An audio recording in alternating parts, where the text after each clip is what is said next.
Assalamu alaikum guys, hope you all are fine and doing well. The first topic of our today's lecture is hormonal control of gastrointestinal motility. अब जितने भी hormone release होते हैं उनकी जो secretion का लिए स्टिमुलस है वो भी स्पेसिफिक होता है, साइट ऑफ सिक्रीशन है वो भी स्पेसिफिक होगी और उनके एक्शंस जो हैं वो भी स्पेसिफिक होंगे। अब जो पहला हार्मोन है हमारे पास वो है गैस्ट्रिन, ठीक है। अब इसके लिए स्टिमुलाई कौन कौन से हैं? प्रोटीन, डिस्टेंशन और नर्व्स, ठीक है, जो कि ब्रेन से आ रही हैं और वो एसिड इनहिबिट कर देता है इसका रिलीज़, ठीक है। और फिर क्या है कि साइट ऑफ सिक्रीशन गैस्ट्रिन की कौन सी है? G cells of the antrum, duodenum and jejunum, ठीक है। और फिर इसकी एक्शन क्या करता है, मतलब इसका रोल क्या है कि it stimulates the gastric acid secretion and mucosal growth. अब जो दूसरा हार्मोन है हमारे पास है वो है CCK यानी कि कोलिसिस्टोकाइनिन। अब इसके लिए स्टिमुलाई क्या क्या? प्रोटीन, फैट और एसिड, और साथ में इसकी सिक्रीशन, साइट ऑफ सिक्रीशन क्या है? I cells of the duodenum, jejunum and ileum, ठीक है। और इसका एक्शन क्या है कि ये स्टिमुलेट भी करता है और इनहिबिट भी करता है। अब स्टिमुलेट क्या क्या करता है? It stimulates the pancreatic enzyme secretion, pancreatic bicarbonate secretion, gallbladder contraction, growth of exocrine pancreas, and it inhibits the gastric emptying. अब नंबर 3 जो हार्मोन है हमारे पास वो कौन सा? वो है सेक्रेटिन, ठीक है। अब stimuli for secretin secretion is acid and fat, और इसकी साइट ऑफ सिक्रीशन क्या है? S cells of duodenum, jejunum and ileum. और इसके एक्शन क्या है? It stimulates the pepsin secretion, pancreatic bicarbonate secretion, biliary bicarbonate secretion, growth of exocrine pancreas. और ये इनहिबिट क्या करता है? It inhibits the gastric acid secretion. Fourth hormone is the gastric inhibitory peptide, ठीक है। अब इसके लिए स्टिमुलाई क्या है? प्रोटीन, फैट और कार्बोहाइड्रेट, और इसकी साइट ऑफ सिक्रीशन क्या है? K cells of the duodenum and jejunum. और इसके एक्शंस क्या है? It stimulates the insulin release and it inhibits the gastric acid secretion. अब गैस्ट्रिक एसिड सिक्रीशन को कौन से दो हार्मोन इनहिबिट कर रहे हैं? एक हमारे पास कौन सा था? सेक्रेटिन, और दूसरा ये है गैस्ट्रिक इनहिबिटरी पेप्टाइड, ठीक है। अब हमारे पास जो फिफ्थ हार्मोन है वो कौन सा है? मोटिलिन, ठीक है। अब इसके लिए स्टिमुलस क्या है?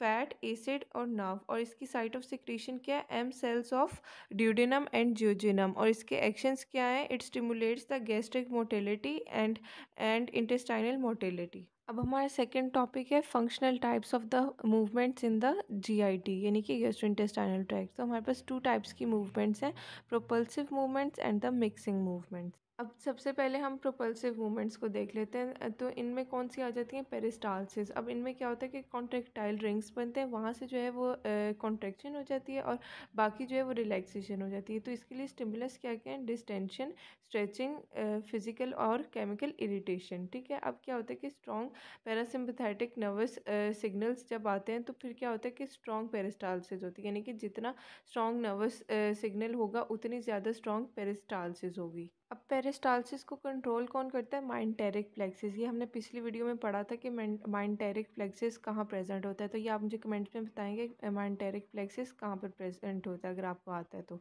और फिर जो है ये पेरिस्टालसिस वीक और एब्सेंट कब होती है? अब देखिए कंट्रोल जो है जब माइंटेरिक प्लेक्सिस करेगा, उसे प्रॉपर रेगुलेट करेगा और सारा नॉर्मल फंक्शनिंग उसकी कंट्रोल करेगा। तो अगर ये नहीं होगा तो फिर क्या होगा कि पेरिस्टालसिस जो है वो वीक होगी या एब्सेंट। और इसके अलावा एट्रोपाइन जो अगर हम ड्रग दे देते हैं तो उसकी वजह से भी जो है पेरिस्टालसिस जो है वो वीक हो जाती है या फिर एब्सेंट हो जाती है। अब आप इस डायग्राम में देखें कि इधर पहले पेरिस्टाल्टिक कॉन्ट्रैक्शन हो रही है, वहाँ पे कॉन्ट्रैक्टाइल रिंग बनता है और आगे वाला जो उसका पोर्शन है वहाँ पे रिलैक्सेशन हो रही है इस ट्यूब की। तो फिर जब ज़ीरो टाइम में ये हो रहा है और अगर हम 5 सेकेंड लेटर देखें तो जहाँ पे पहले कॉन्ट्रैक्शन थी वहाँ पे अब रिलैक्सेशन हो गई और जहाँ पे रिलैक्सेशन थी वहाँ पर अब कॉन्ट्रैक्शन हो गई है। अब हम देखते हैं लॉ ऑफ कर्ट को। तो इसमें क्या है कि peristaltic waves move toward the anus with downstream receptive relaxation, यानी कि क्या होता है कि पेरिस्टाल्टिक वेव्स तो आ रही हैं, ठीक है, या फिर हम कह सकते हैं कि पेरिस्टाल्टिक रिफ्लेक्स और माइंटेरिक रिफ्लेक्स। और इसके साथ साथ क्या इंपॉर्टेंट चीज़ है कि जो इन पेरिस्टाल्टिक वेव्स की जो डायरेक्शन है वो टुवर्ड्स एनस होनी चाहिए, यानी कि ओरल टू एनल डायरेक्शन होनी चाहिए। अब जो सेकंड मूवमेंट्स है वो है मिक्सिंग मूवमेंट्स। इनमें क्या होता है? Alternate segments of contraction and relaxation बन जाते हैं, यानी कि अगर एक इंटरवल में जो एक सेक्शन जो है या एक पार्ट जो है वो कॉन्ट्रैक्ट कर रहा है और दूसरा जो है वो रिलैक्स कर रहा है, तो अगले जो इंटरवल में क्या होगा कि जो उनसे पहले कॉन्ट्रैक्ट कर रहा था वो अब रिलैक्स करेगा और जो पहले रिलैक्स कर रहा था वो अब कॉन्ट्रैक्ट करेगा। इस तरह जो है इनमें चर्निंग भी होती है और शेयरिंग भी, यानी कि वो जो सेगमेंट होता है फूड का वो जो है वो डिवाइड हो जाता है और वो अगले सेगमेंट के साथ, कुछ अगले के साथ मिक्स हो जाता है और कुछ पिछले के साथ मिक्स हो जाता है। और इसी तरह ऑल्टरनेट कॉन्ट्रैक्शन और रिलैक्सेशन की जो सेगमेंट्स हैं वो बनते जाते हैं टाइम के साथ साथ, और फिर इस तरह जो है चर्निंग और मिक्सिंग ऑफ द फूड हो जाती है। मिक्सिंग मूवमेंट्स का एक ये भी फ़ायदा है कि जो फूड कंटेंट है उसका साइज़ छोटा हो जाता है, जिसकी वजह से उसका सरफेस एरिया जो है वो ज़्यादा हो जाता है, और जो उसकी डाइजेशन और एब्जॉर्प्शन है वो भी जल्दी हो रही होती है, ठीक है। और इसके अलावा जो है वो मतलब फूड जो है वो प्रॉपरली मिक्स हो जाता है, जिसकी वजह से जो है वो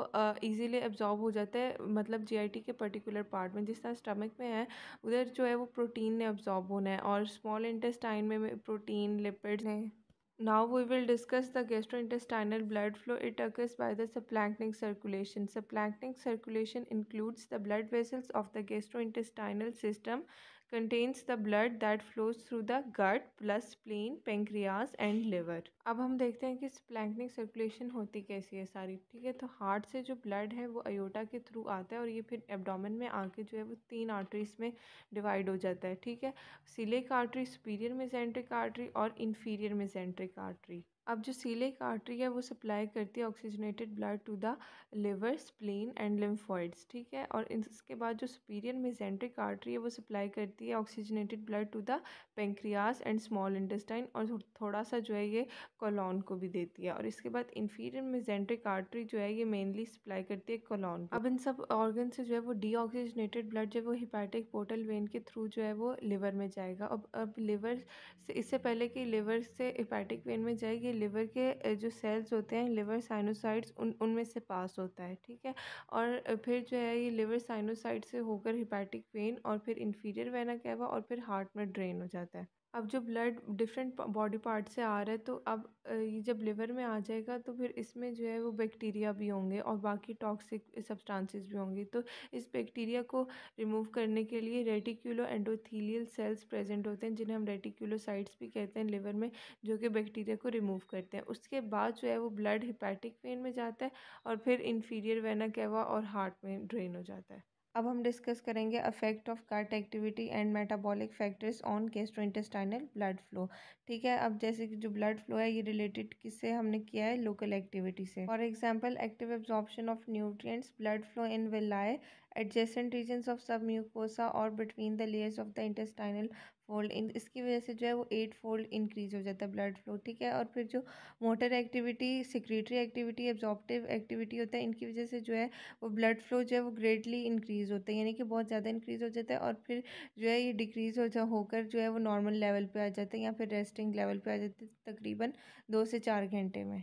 अब हम देखते हैं possible causes of increase blood flow during gastrointestinal activity, ठीक है। तो सबसे पहले हमारे पास हार्मोन्स आ जाएंगे। तो अब ये हार्मोन्स जो हैं ये वेजोडाइलेटर्स हैं, तो ये वेजोडाइलेशन कॉज करेंगे और इन ब्लड फ्लो जो है वो इंक्रीज़ कर देंगे ड्यूरिंग, मतलब जब गैस्ट्रोइंटेस्टाइनल एक्टिविटी हो रही होगी, ठीक है। तो इन हार्मोन्स में कौन कौन से आ जाएंगे, पहले भी बताया CCK, VIP, सिक्रेटिन, गैस्ट्रिन, ठीक है। फिर इनके अलावा हमारे पास 2 काइनिन्स हैं जो कि एज अ वेजोडाइलेटर एक्ट करते हैं और वेजोडाइलेशन कॉज करते हैं। इन ये कौन कौन से हैं, ये है कैलिडिन और ब्रेडिकाइनिन, ठीक है। नंबर 3 फैक्टर है हमारे पास डिक्रीज ऑक्सीजन कंसनट्रेशन। जब ऑक्सीजन कंसनट्रेशन जो है वो डिक्रीज हो जाती है तो बॉडी से जो है वो एडिनोसाइन जो है वो रिलीज होने लग जाता है, यानी कि ऑक्सीजन कंसनट्रेशन कम हो गई है और एडिनोसाइन की कंसनट्रेशन बॉडी में ज़्यादा हो जाएगी, ठीक है। और जैसे कि हमें पता है कि एडिनोसाइन जो है वो एक वेजोडाइलेटर है, तो ये क्या करेगा, ये वेजोडाइलेशन कॉज करेगा, जिसकी वजह से क्या होगा कि ब्लड फ्लो जो है वो इंक्रीज हो जाएगा। अब हम देखते हैं counter current blood flow in the villi, ठीक है।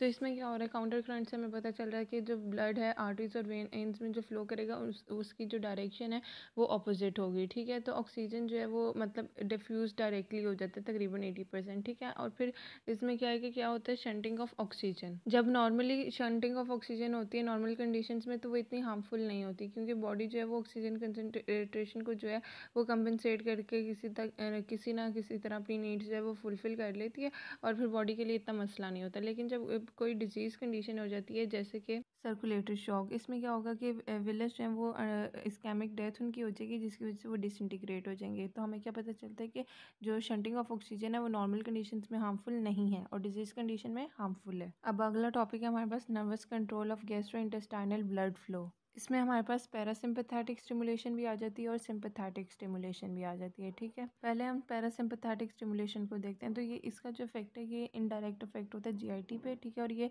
वेजोडाइलेशन कॉज करता है। ठीक है, जैसे वेजोडाइलेशन हो जाती है तो ब्लड फ्लो जो है वो इंक्रीज हो जाता है। ठीक है, अब दूसरा हम देखते हैं सिंपथेटिक स्टिमुलेशन। इसका जो अफेक्ट है वो है डायरेक्ट इफेक्ट है। पैरासिम्पथेटिक का इनडायरेक्ट था और सिंपथेटिक का क्या है, डायरेक्ट इफेक्ट है जीआईटी पे। ठीक है, और ये वैसे कॉन्स्ट्रिक्शन कॉज करता है और जिसकी वजह से जो ब्लड फ्लो है वो डिक्रीज हो जाता है। अगर आपको मेरी वीडियो पसंद आई है तो इसे लाइक ज़रूर करें, कमेंट्स में अपना फीडबैक दें और अगर कोई क्वेश्चन पूछना है तो आप मुझसे कमेंट्स में पूछ सकते हैं। और इस वीडियो को ज़्यादा से ज़्यादा शेयर करें और मेरे चैनल को जिसका नाम चिल मेडिकोज है उसको सब्सक्राइब ज़रूर करें। Thank you so much.